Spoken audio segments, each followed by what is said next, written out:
আসসালামু আলাইকুম প্রিয় দর্শক, স্বাগত জানাচ্ছি আমাদের ভিডিওতে যুক্ত হওয়ার জন্য। বিশ্বমানের বিমান তৈরি করল বাংলাদেশ বিমান বাহিনী।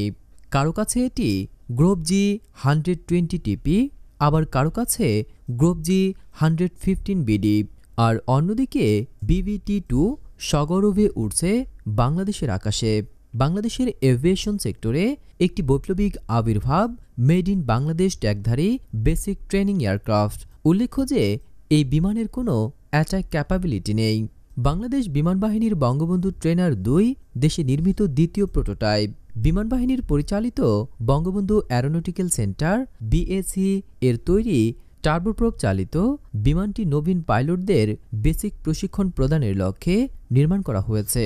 BVT-2-1 সম্পূর্ণ দেশীয় প্রযুক্তির প্রোটোটাইপ হলেও BVT-2 বিমানটি তৈরিতে প্রযুক্তিগত সহযোগিতা করেছে বিখ্যাত একটি ইউরোপিয়ান এয়ারক্রাফট নির্মাতা প্রতিষ্ঠান।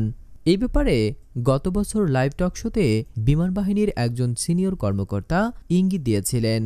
বর্তমানে প্রোটোটাইপটি বিভিন্ন পরীক্ষা নিরীক্ষার মধ্য দিয়ে যাচ্ছে। সংযোজন বিয়োজন চলবে যতদিন না বিমান বাহিনীর চাহিদা পূরণ করে মিলিটারি স্ট্যান্ডার্ড অর্জন করতে পারছে। বিমান বাহিনী এটি গ্রহণ করার পর ধীরে ধীরে উৎপাদনে যাবে এবং প্রশিক্ষণ বিমানবহরে যুক্ত হবে। BVT-2 নির্মাণের প্রধান উদ্দেশ্য দেশে এভিয়েশন ইন্ডাস্ট্রি গড়ে তোলা ও বেসিক ট্রেনিংয়ে স্বনির্ভরতা অর্জন করা। এই লক্ষ্যে বিমানটি একজন অথবা দুইজন পাইলট, একজন ট্রেনার, একজন ট্রেনিং দ্বারা পরিচালিত হতে পারবে। এই বিমানটি পরিচালনা সহজতর করতে এবং নিরাপত্তা নিশ্চিত করতে পশ্চিমা প্রযুক্তির অ্যাভিওনিক্স ও ইজেকশন সিট যুক্ত করা হয়েছে। পৃথিবীর অল্প কয়েকটি দেশ বিমান তৈরিতে সফল হয়েছে। বাংলাদেশ আজ সেই গুটি কয়েক দেশের মধ্যে একটি। BVT-1 এবং 2 প্রোটোটাইপ নির্মাণ করে একটি নবদিগন্তের সূচনা করেছে বাংলাদেশ।